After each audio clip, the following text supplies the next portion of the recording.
네, 저는 오늘 방금 읽으신 사사기 18장 7절, 28절 2절 말씀으로 거짓 평안, 가짜 평안이라는 제목의 하나님 말씀을 나누려고 합니다.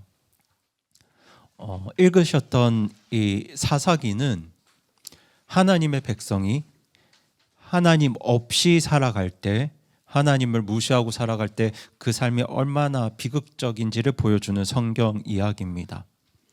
제가 계속해서 말씀드리지만 인간의 삶이 고통스럽고 비극적인 이유는, 가장 큰 이유는 바로 사람의 악함과 죄 때문입니다.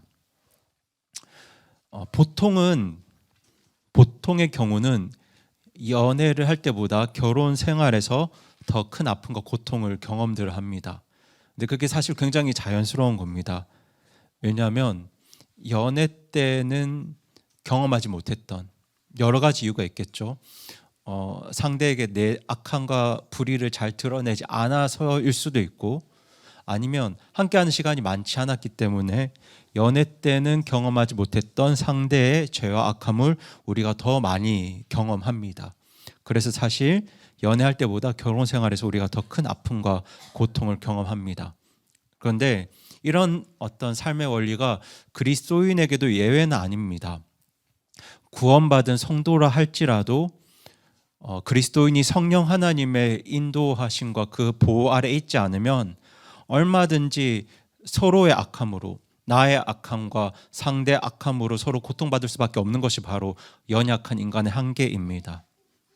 때문에 제가 모교에서 청년부 사역을 할 때도 그 청년들 한 사람 한 사람에게 둔 어떤 목표가, 그 친구들이 죄와 실수를 없도록 하는 것이 목표가 아니라 죄와 실수를 지었을 때도, 범했을 때도 거기서 낙심하지 않고 무너지지 않고 다시 거룩하신 하나님을 의지하도록 하는 것, 그렇게 성령님을 의지해서 다시 거룩의 자리, 그러니까 질서가 무너졌을 때 그 질서를 다시 회복하고, 사랑과 용서가 무너졌을 때 그 사랑과 용서를 회복하는 그 거룩의 자리로 돌아가도록 하는 것이 청년부 사역의 목표였고요. 그런 친구들이 그래도 결혼을 해야 좀 마음에 안심이 될 것 같아서 이 일을 위해서 나름대로 열심히 노력을 했는데 그것도 사실 쉬운 일은 아니었습니다. 왜냐하면 하나님의 사람, 구원받은 사람이라고 할지라도 그 사람이 하나님 없이 그 인생을 살아가면 여전히 그 사람은 비극적인 삶을, 고통스러운 삶을 살 수밖에 없기 때문입니다. 이런 이유 때문에 어떤 사람들은 그리스도인이 세상 사람들보다 못하다는 이야기를 하기도 합니다. 그 이야기 역시 구원받았다 할지라도, 물론 죽음 후의 이야기는 다르겠지만 구원받았다 할지라도 그 사람들이 하나님 없이 살아간다면, 하나님을 무시하고 살아간다면 그 사람은 여전히 비극적인 삶을 살 수밖에 없다는 가장 큰 증거이기도 합니다. 그리고 이 사사기 18장도 하나님의 사람들이 하나님 없이 살아간 그 비극적인 이야기를 담고 있습니다. 제가 오늘 나눌 말씀의 초점은 조금 다르지만 우리 성도분들이 그래도 이 성경을 이해하셔야 되기 때문에 먼저 사사기 18장의 내용을 간략하게 말씀을 드리겠습니다.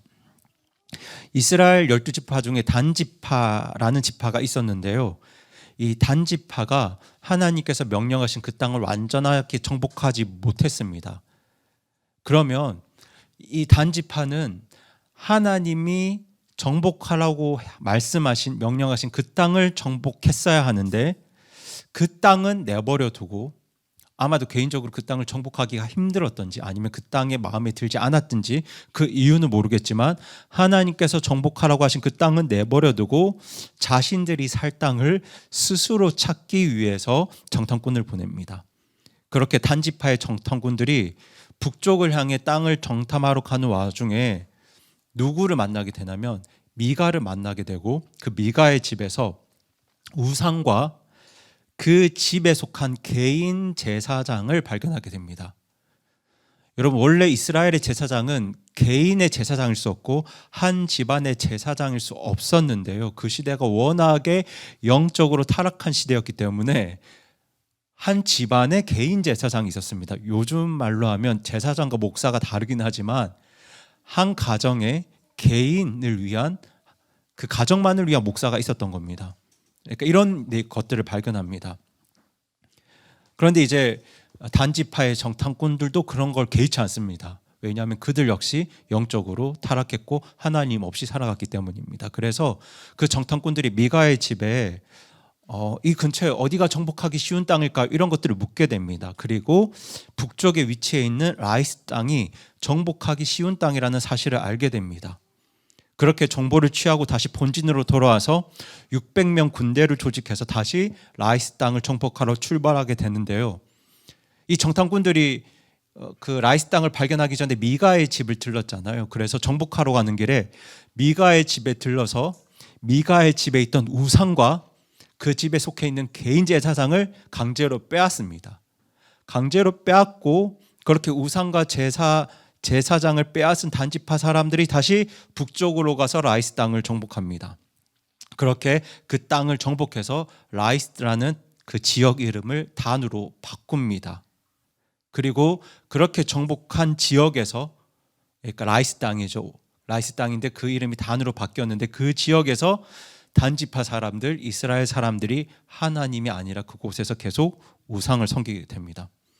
이 내용이 굉장히 비극적이죠.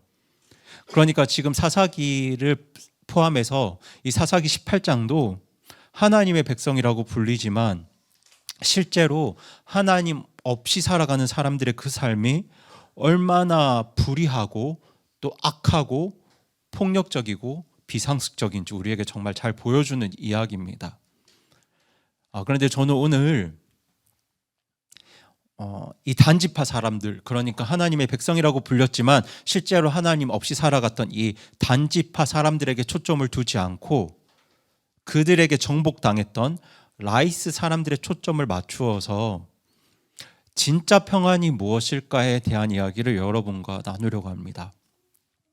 여러분, 우리가 평안과 평화를 구하고 하나님의 의와 기쁨과 평안을 이야기를 하지만 그 평안이 무엇일까요, 여러분? 우리가 이 평안의 진짜 의미, 조금 더 그 정확한 의미를 이해하려면 평안이 없는 상태가 어떤 상태인지를 살펴보면 됩니다.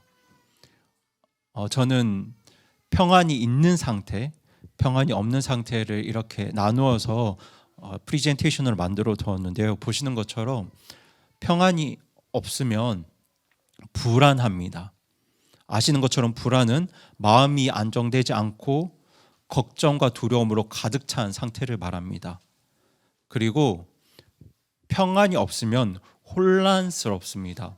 혼란스럽다는 건 질서가 없고 어지러운 상태를 말하고요. 그리고 평안이 없으면 분쟁과 갈등과 다툼이 있습니다. 그러니까 분쟁은 다툼이나 갈등이 있는 상태를 말하죠. 그러니까 어떤 상태가 평안한 상태냐면 불안이 없고 질서가 잡혀서 혼란이 없고 동시에 사랑과 용서와 긍휼로 하나 되고 연합되어서 갈등과 분쟁이 없는 그런 상태를 평안, 평화라고 합니다. 그런데 여러분, 세상에 오른쪽을 좋아하는 사람은 없습니다. 불안과 혼란과 분쟁을 좋아하는 사람은 없죠. 모든 사람은 평화와 평안과 질서와 하나됨을 원합니다. 그렇게 모든 사람이 평안을 추구하지만 그런데 자기가 추구하는 그 평안이, 그 평화가 진짜 평안인지 아니면 가짜 평안인지 그것을 사람들이 잘 구별하지 못합니다. 그리고 오늘 라이스 사람들의 이야기는 바로 이 참된 평안, 진짜 평안과 가짜 평안에 대한 이야기입니다. 말씀드렸던 것처럼 사사기 18장은 라이스라는 지역에 살았던 사람들과 그 라이스를 정복했던 단지파의 이야기인데요. 오늘 본문에 기록된 이 라이스의 멸망과 그리고 이 사람들이 멸망한 이유는 거짓 평안의 본질이 뭔지를 우리에게 정말 잘 보여주고 있습니다. 읽으셨겠지만 7절 말씀을 보시면 단지파 정탐꾼들이 라이스 땅을 이렇게 살펴보았을 때 이 라이스 사람들이 시돈 사람들처럼 살았다고 합니다. 보이시죠? 시돈 사람들의 방식대로 살았는데요. 이 당시에 시돈은 고대 가나안의 항구 도시입니다. 그런데 이때 강력한 힘을 가졌던 해양 국가가 들어보셨겠지만 이 페니키아라는 나라인데요. 이 시돈은 페니키아의 대표적인 무역 도시여서 돈이 아주 많은 번성한 도시였습니다. 그리고 이 시돈은 가나안의 종교 중심지였기 때문에 우상 숭배로 가득했던 장소이기도 합니다. 그러니까 이 라이스 사람들이 시돈 사람들의 방식대로 살았다는 건 그들 나름대로 물질적인 풍요를 누렸다는 뜻이고 또 이 사람들도 우상을 숭배하며 살았다는 뜻입니다. 그런데 지금 이 7절 말씀 셋째 줄을 보시면 그들에게 모욕을 줄 행정관이 없었다라고 말합니다. 이게 쉽게 풀어드리면 어떤 의미냐면 이 라이스 사람들이 다른 나라 왕들이나 외세의 지배를 받지 않고 스스로 자유롭게 살았다는 뜻입니다. 사실 우리나라 앞선 역사를 살펴보아도 고려도 그리고 신라도 조선도 중국의 지배와 압력 아래 살았지 않습니까? 그런데 이 라이스 사람들은 다른 나라 왕들이나 외세의 지배를 받지 않고 그런 압력 없이 살았습니다. 이제 그걸 이 라이스 사람들이 어떤 사람들과도 상관하지 않았다고 지금 성경이 말씀하고 있습니다. 그러니까 이 표현은 라이스 사람들이 외세 압력도 받지 않고 그렇게 외부 세계와 교류하거나 다른 나라들과 동맹도 맺지 않았다는 말씀입니다. 그렇게 라이스 사람들은요, 다른 나라의 지배도 받지 않고 다른 나라와 교류도 없이 스스로 자급자족하면서 풍족하게 살아갔던 나라고 도시였습니다. 그래서 라이스 사람들은 정말 평온했습니다. 어떤 불안과 염려도 없었습니다. 누구보다 평화롭게 평안하게 살았습니다. 그런데 이 라이스 사람들의 삶이 당장은 평안해 보였는데요. 지금은 아무런 문제가 없어 보였는데 사실 그 평안은 거짓 평안이고 가짜 평안이었습니다. 왜냐하면 이 사람들의 평화와 평안을 지켜줄 힘 있는 누군가가, 강력한 힘이 아무도 없었기 때문입니다. 여러분, 사사기 18장 27절에서 이 단지파 사람들이 600명 군사를 데리고 라이스 땅을 공격하게 되는데요. 여러분들, 이 단지파가 라이스 땅을 공격할 때 하나님 의지해서 공격한 게 아닙니다. 하나님 말씀에 순종해서 공격한 게 아니에요. 하나님의 권능을 힘입어서 공격한 게 아닙니다. 거짓 우상과 가짜 제사장 의지하면서 라이스 땅을 공격합니다. 그렇게 하나님의 권능이 함께하지 않았던 단지파 사람들이 라이스 땅을 공격했는데 라이스 이 지역은 그렇게 불의하고 보잘것없었던 하나님의 권능도 힘입지 않았던 고작 600명 군대에게 정복당하고 멸망합니다. 그리고 성경은 그 이유를 이렇게 설명합니다. 저 28절 말씀을 다시 한번 같이 읽겠습니다. 시작. 구출자가 전혀 없었으니 이는 그 도시가 벨르읍역 골짜기에 있으므로 시돈에서 거리가 멀었고 또 그들이 어떤 사람과도 상관하지 아니하였기 때문이더라. 그들이 도시를 건축하고 그 안에 거하며. 네. 보시는 것처럼 단지파가 라이스 지역을 공격했을 때 라이스 사람들을 도와줄 구출자가 아무도 없었습니다. 그들이 위기에 빠졌을 때 그들을 지키고 보호해줄 힘 있는 누군가가 아무도 없었습니다. 여러분, 이 사람들에게는 돈도 있었고요, 건강도 있었고 나름대로 섬기는 우상도 있었지만 인생의 큰 위기와 문제 앞에서 자기를 지키고 보호해줄 그 누구도 존재하지 않았습니다. 때문에 18장 7절에 기록되어 있던 라이스 사람들의 평안은 가짜 평안입니다.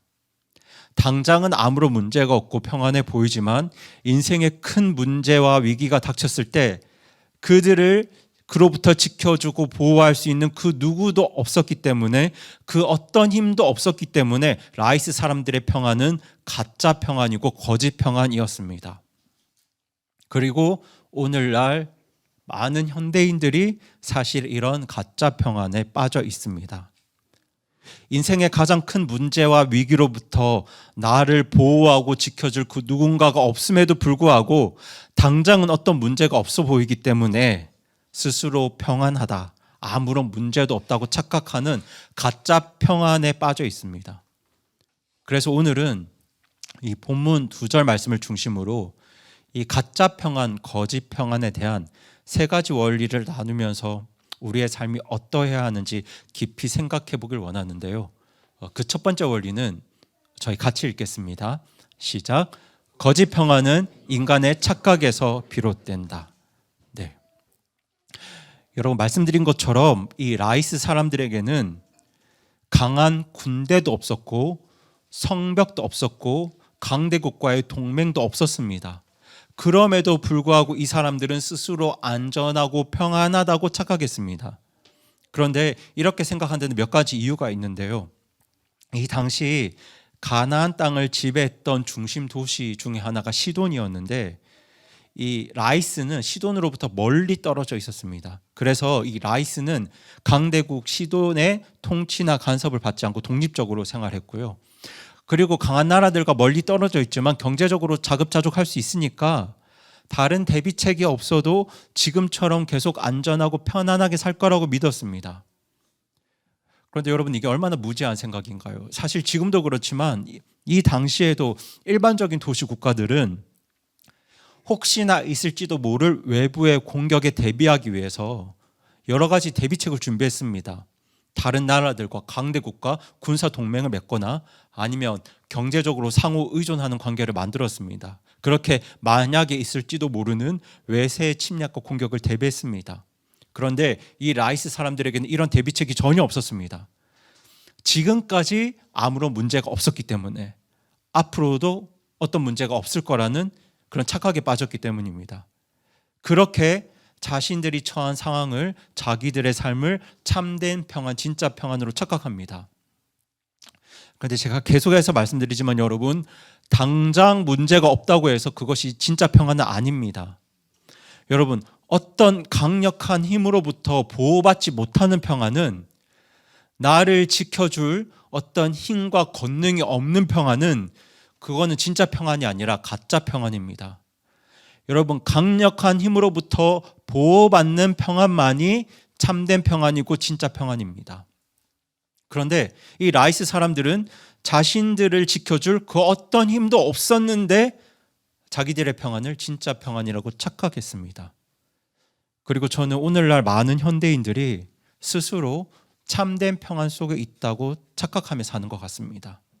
지금 건강하고 지금 경제적으로 안정되어 있고 지금까지는 큰 문제 없이 살아왔기 때문에 앞으로도 평안하게 살 수 있을 거라고 그렇게 착각합니다. 하지만 그건 굉장히 큰 착각입니다. 사람들은 자신이 스스로 안전하고 평안하다고 믿지만 인간에게 있어 사람의 악함과 불의를 경험할 수밖에 없는 사람에게 있어서 하나님의 은혜와 보호와 돌보심이 없는 평안은 그건 가짜 평안입니다. 여러분 지금까지 여러분에게 계속해서 말씀드린 것처럼 사람이 절대로 피해갈 수 없는 인생의 문제가 뭐냐면 바로 인간의 죄와 악함입니다. 나의 죄와 악함, 다른 사람 내 옆에 있는 사람들의 죄와 악함, 이 세상의 죄와 악함, 그리고 그 죄와 악함 때문에 사람이 받아야 될 하나님의 심판과 그 죄로 인한 영원한 형벌은 사람이 절대로 피해갈 수 없는 인생 최대의 문제이고 위기입니다. 그리고 이 문제와 위기 앞에서 사람에게 무엇보다 필요한 것은 바로 하나님의 은혜, 보호, 돌보심입니다. 우리를 정복하고 무너뜨리고 멸망시키려는 이 죄의 권세 앞에서, 죄의 공격 앞에서 누구보다 우리에게 필요한 분은 죄로부터 우리를 구원하시는 우리 예수 그리스도시고 우리를 거룩한 하나님 나라로 이끄시는 성령 하나님이십니다. 그렇게 하나님의 보호와 돌보심 아래 있어야만 사람이 진짜 평안을 누릴 수 있습니다. 그런데 그런 하나님의 돌보심과 보호하심과 하나님의 은혜가 없음에도 불구하고 지금까지 별 문제가 없었기 때문에 앞으로도 하나님 없어도 괜찮을 거라는 그런 생각이 바로 거짓 평안의 본질입니다. 여러분 성경이 말하는 가장 큰 위험은 하나님이 없어도 내가 안전할 거라고 믿는 겁니다. 하나님을 의지하지 않고도 나의 삶이 잘 굴러갈 거라고 믿는 순간 그 사람은 그때 거짓 평안에 빠지게 됩니다. 그리고 대언자 예레미야의 시대가 바로 그런 평안의, 거짓 평안의, 가짜 평안의 시대였습니다. 아시는 것처럼 예레미야 당시 이스라엘은 정말 죄와 불의가 극에 달해 있었는데요. 하나님을 섬겨야 할 하나님의 사람 이스라엘 백성들이 바알, 아세라, 몰렉 같은 우상을 섬깁니다.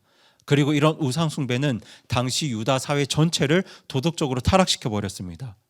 그리고 당시 부자들은 약한 자들을 착취하고 가난한 자들의 재산을 빼앗습니다. 그리고 그 당시의 재판관은 뇌물을 받고 판결을 내렸고 지도자들은 가난한 자들의 고통과 억울함을 외면합니다. 그렇게 죄와 불의로 가득한 이스라엘은 그 나라 전체가 불안과 절망과 고통으로 신음하고 있었습니다. 그리고 하나님은 그렇게 멈추지 않는, 더욱 극을 향해 치닫는 이스라엘의, 유다의 죄와 악함을 보시면서 징계와 심판을 계획하십니다. 다른 나라 바벨론을 사용하셔서 그들을 징계하시고 그들을 책망하시고 심판하실 것을 계획하셨는데요. 그렇게 하나님의 심판을 앞두고 있는 이스라엘이 절대로 괜찮지 않았습니다. 평안하지 않았습니다. 그런데 그때 거짓 대언자들은 이스라엘 향해서 뭐라고 말하냐면요, 우리 다 함께 예레미야 6장 14절 말씀 읽겠습니다. 시작. 그들이 또한 내 백성의 딸의 상처를 조금 고쳐주고는 평안이 없는데도 이르기를 평안하다 평안하다 하였도다. 네.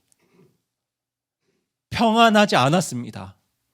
죄와 불의가 가득해 있었고, 그럼에도 하나님을 의지하지 않았고 하나님의 심판과 징계까지 정해져 있는 상태였습니다. 그런데 이런저런 문제, 조금의 문제를 해결해 놓고는 거짓 대언자들이 이스라엘 향해서 뭐라고 말하냐면 평안이 없는데도 평안하다 평안하다 말합니다.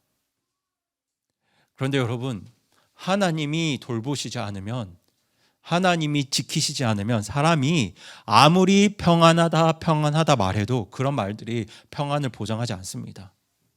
하나님의 은혜와 보호가 없는 평안은 곧 무너질, 곧 사라질 거짓 평안이고 가짜 평안입니다.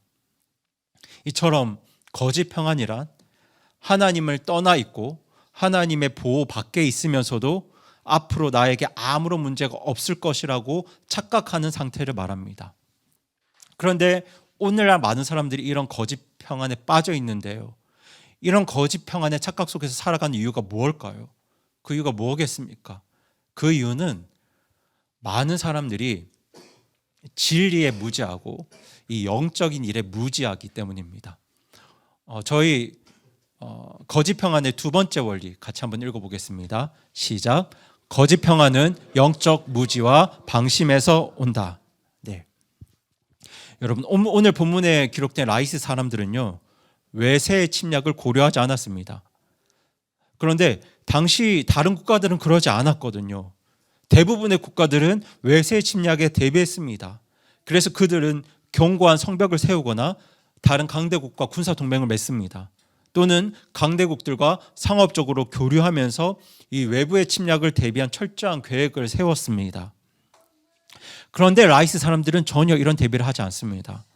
그 결정적인 이유는 바로 이 사람들의 무지와 방심에 있었습니다. 이 라이스 사람들은 당시 국제 정세에 대해서 무지했고요. 그리고 또 당장은 아무런 문제가 없으니까 방심했습니다. 여러분, 우리나라 역사를 돌아볼 때도 사실 조선이 외세 침략에 그렇게 힘없이 무너지고 또 일본의 지배를 받은 가장 큰 이유 역시 뭐냐면 당시 위정자들의 무지와 방심 때문입니다. 당장은 큰 문제가 없어 보이니까 정말 중요한 일들에 관심을 두지 않았습니다.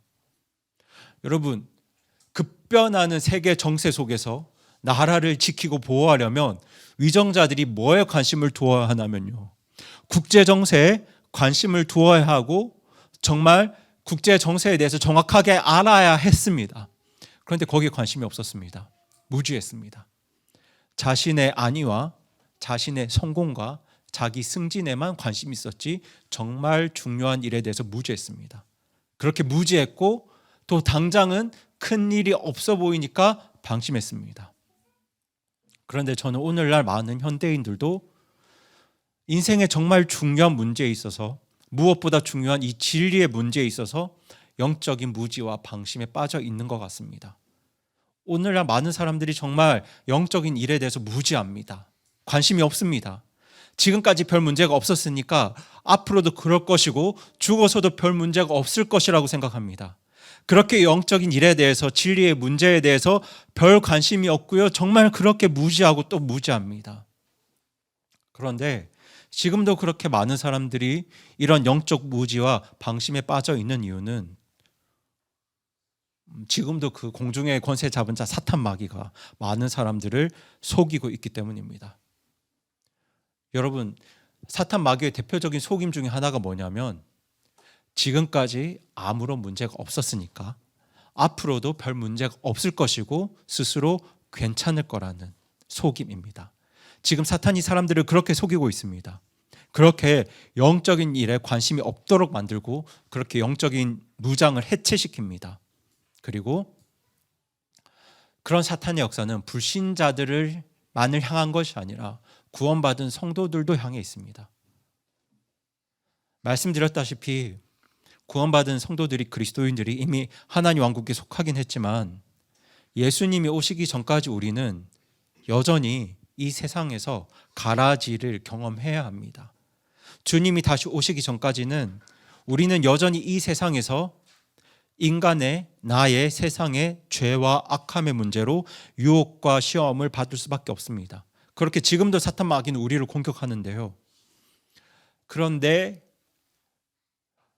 우리에게 하나님을 힘입어 무장되고 보호된 것이 없음에도 불구하고 지금까지 별 문제가 없었으니까 그리스도인들 향해서도 앞으로도 별 문제가 없을 거라고 그렇게 우리를 속이고 있습니다.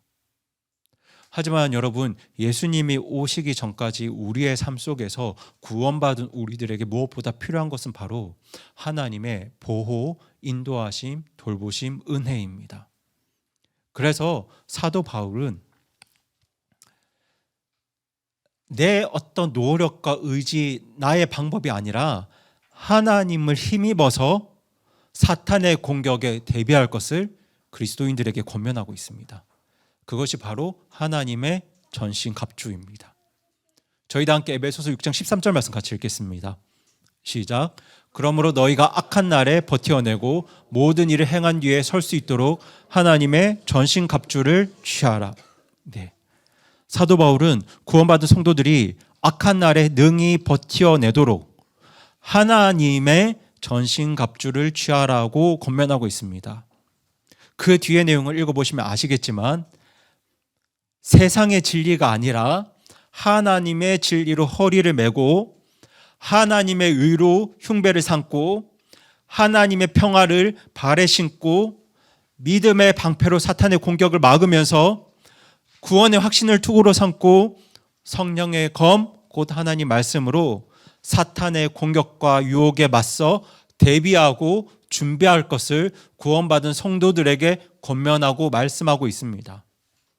여러분, 사도 바울이 이처럼 하나님을 힘입어서 하나님의 권능으로 자신을 무장하고 대비할 걸 명령하는 이유는 아직 우리가 사는 날들이 바로 악한 날들이기 때문입니다. 아직도 공중의 권세 잡은 자 사탄 마귀가 여전히 구원받은 우리 주변에 활동하고 있습니다. 우리가 실패하고 낙심하고 무너지도록 지금도 호시탐탐 우리 주변에서 기회를 노리고 있습니다. 그래서 바울은 누구의 전신갑주로요? 네, 하나님의 전신갑주로 사탄의 공격에 대비할 것을 우리에게 말씀하고 있습니다. 여러분, 제가 아까 말씀드렸지만 라이스 사람들이 멸망한 이유는 단지파의 공격이 너무 강해서가 아닙니다. 말씀드렸지만 이 단지파에게 하나님의 권능이 함께했습니까? 함께하지 않았습니까? 함께하지 않았습니다. 정말 보잘것없는 군대였습니다. 때문에 이 라이스 사람들이 멸망한 이유는 적들의 공격이 너무 강해서가 아니라 그들이 적에 대해서 무지했고요, 또 방심했기 때문입니다. 그런데 오늘날 우리가 이 라이스 사람들처럼 영적인 무지와 영적 방심에 빠져 있다면, 그렇게 우리가 매일 일어났는데 기도하지 않고 하나님 말씀 읽지 않고 죄를 지었을 때 회개하지 않는다면 우리 역시 영적 무지와 방심에 빠져서 사탄의 공격 앞에 얼마든지 낙심하고 무너지고 넘어질 수 있습니다. 그런데 만약 나에게 하나님의 전신갑주가 없음에도 불구하고 하나님으로 무장되지 않았음에도 불구하고 지금까지 별 문제가 없었으니까 앞으로도 큰 문제가 없을 거라는 착각에 빠져 있다면 이건 사실 굉장히 위험한 상태입니다. 그 상태가 바로 거짓 평안에 빠져 있는 상태입니다. 혹시 여러분 오늘 말씀을 들으시면서 내가 지금 거짓 평안에 빠져 있다고 생각이 되시면 여러분의 삶이 굉장히 심각한 위기에 놓여 있다는 사실을 아셔야 됩니다. 왜냐하면 거짓 평안은 반드시 실패와 낙심과 파멸로 이어지기 때문입니다. 그래서 저희 거짓 평안의 세 번째 원리 같이 읽겠습니다. 시작. 거짓 평안은 결국 파멸을 가져온다. 네. 여러분 그 사사기 18장 27절 28절에서 이 단지파가 라이스 사람들을 공격했을 때 이 라이스 주민들은 저항조차 못하고 단숨에 멸망하게 되는데요. 이 거짓 평안에 빠져있던 라이스 사람들이 적의 공격에 대비하지 않았기 때문에 이렇게 손쉽게 적에게 무너집니다. 이 멸망과 파멸이 거짓 평안의 결과가 무엇인지를 우리에게 너무나 잘 보여주고 있습니다. 여러분 우리가 거짓 평안, 가짜 평안에서 벗어나지 못했을 때 당장은 문제가 없을 거라고 착각하고 살아가는데요. 여기에서 빨리 벗어나지 못하면 이어지는 결과는 결국 실패와 낙심과 파멸입니다. 그리고 이것이 바로 하나님 없이 끝까지 그 인생을 살아가는 사람들의 최후입니다. 여러분 하나님이 없는 거짓 평안에서 벗어나지 못한 사람들의 최후는 결국 하나님의 심판과 죄에 대한 영원한 형벌입니다. 여러분 노아 시대 사람들이 그랬습니다. 우리 마태복음 24장 37절부터 39절까지 천천히 같이 읽어보겠습니다. 시작. 그러나 노아의 날들이 어떠했던 것 같이 사람의 아들이 오는 것도 그러하리라. 홍수 이전 시대에 노아가 방주로 들어간 날까지 그들이 먹고 마시고 장가가고 시집가고 하다가 홍수가 나서 그들을 다 쓸어버릴 때까지 알지 못하였나니 사람의 아들이 오는 것도 그러하리라. 네. 보시는 것처럼 노아 시대 사람들도 스스로 안전하고 평안하다는 거짓 평안 속에 빠져 있었습니다. 지금까지 별 문제가 없었으니까 앞으로도 괜찮을 거라는 가짜 평안에 속아 있었습니다. 노아가 그토록 하나님의 심판과 이 세상의 멸망을 외쳤지만 사람들은 홍수가 나는 그날까지 하나님의 심판이 임하는 그 순간까지 자기의 최후를 자신의 운명을 알지 못했습니다. 그렇게 영적인 무관심과 무지와 방심 속에서 거짓 평안에 빠져 살았습니다. 그러다가 홍수가 닥쳤을 때 모두가 하나님의 심판을 받게 되고 파멸에 이르게 됩니다. 그리고 소돔과 고모라 때도 그랬습니다. 저희 다 함께 창세기 19장 24절 25절 같이 읽겠습니다. 시작. 그때 주께서 하늘에서 주로부터 요한과 불을 비같이 소돔과 고모라에 쏟으사 그 도시들과 온 평화와 그 도시들의 모든 거주민들과 땅 위에서 자란 것을 엎어 멸하셨더라. 네. 여러분 소돔과 고모라 사람들도 스스로 안전하고 평안할 거라는 거짓 평안 속에 빠져 있었습니다. 하지만 하나님의 심판이 임하는 순간 하나님의 보호가 없었던 사람들. 그래도 여러분 기억하시죠? 하나님의 보호가 있었던 사람들이 있었습니다. 여기 누구였죠? 그렇죠. 아브라함의 조카 롯과 그의 딸들이었습니다. 그런데 하나님의 보호가 없었던 모든 사람들은 불과 유황으로 하나님의 심판을 받게 됩니다. 여러분 오늘날도 마찬가지입니다.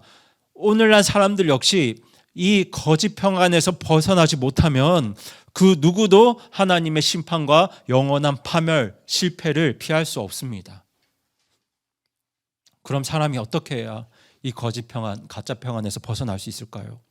어떻게 해야 가짜 평안에서 벗어나서 참된 평안 속에 거할 수 있겠습니까? 여러분, 죄와 악함으로부터 우리를 지키고 보호하실 수 있는 유일한 분은 하나님이십니다. 여러분, 죄를 이길 수 있는 분은 하나님 외에는 그 누구도 없습니다. 그런 존재는 세상에 없습니다. 때문에 참된 평안은 오직 하나님과의 올바른 관계 안에서만 찾을 수 있습니다. 하나님과 올바른 관계에 있는 사람만이 이 세상에서 죄와 악함의 공격 속에서도 참된 평안을 누리고 경험할 수 있습니다. 그래서 저는 아시는 내용이지만 하나님과 올바른 관계 안에서 참된 평안을 누리기 위한 가장 중요한 세 가지를 여러분께 말씀드리려고 합니다. 이 세 가지는 화면에 보시는 이것입니다. 우리가 이 세 가지 하나씩 같이 읽겠습니다. 성경 구절 주소는 읽지 않고요. 이 세 가지 내용만 천천히 같이 읽겠습니다. 시작. 예수 그리스도를 믿고 구원의 확신을 갖는 것, 하나님의 말씀을 통해 영적인 무장을 갖추는 것, 기도와 회개를 통해 항상 깨어 있는 것. 네. 저는 사람이 우선 구원받아서 성령님을 힘입어 하나님의 전신갑주를 취하고 또 하나님의 의를 구하면서 죄를 회개하고 죄를 버리는 삶을 살아가며 영적으로 깨어 있을 때 저는 그때 우리가 거짓 평안에서 벗어나서 인생의 참된 평안, 진짜 평안을 누릴 수 있다고 저는 확신합니다. 그리고 저는 이 길이 아니면, 이 방법이 아니면 그 어떤 방법으로도 인생의 참된 평안을 누릴 수 없다고 믿습니다. 여러분, 저희가 오늘 읽은 본문 28절에서는 라이스 사람들에게 구출자, 보호자가 없었다고 말씀하고 있습니다. 그런데 저는 물론 사사기 18장이 하나님의 백성이나 하나님 없이 살았던 단지파 사람들의 이야기이긴 하지만 왜 라이스 사람들에 대해서 이런 식으로 기록했을까를 생각해 보았습니다. 그런데 그걸 생각해 보았을 때 하나님께서는 그 당시 하나님의 백성임에도 불구하고 하나님 없이 살아갔던, 하나님을 나의 구출자로도 보호자로도 여기지 않았던 이스라엘 백성들을 향해서 경고의 말씀을 던지시는 것 같았습니다. 사사기 마지막 절 말씀이 이스라엘에 왕이 없었다는 말씀으로 끝나고 있거든요. 하나님의 백성인데 하나님을 왕으로도 삼지 않고 보호자로도 삼지 않고 구출자로도 삼지 않던 이스라엘 백성들에게 던지시는 경고의 말씀처럼 느껴졌습니다. 그리고 그렇게 하나님의 보호가 없는 평안이 참 평안이 아니라는 사실을 우리에게도 말씀하시는 것 같았습니다.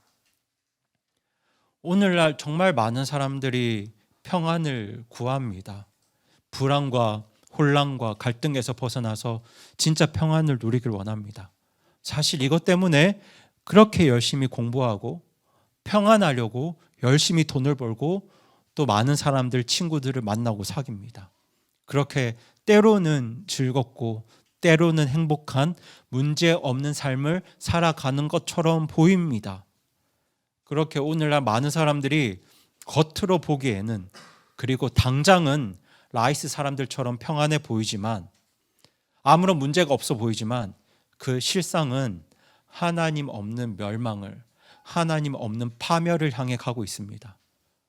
때문에 혼자 있을 때 문득문득 알 수 없는 불안과 걱정과 혼란과 갈등에 매여 살아가는 것 같습니다.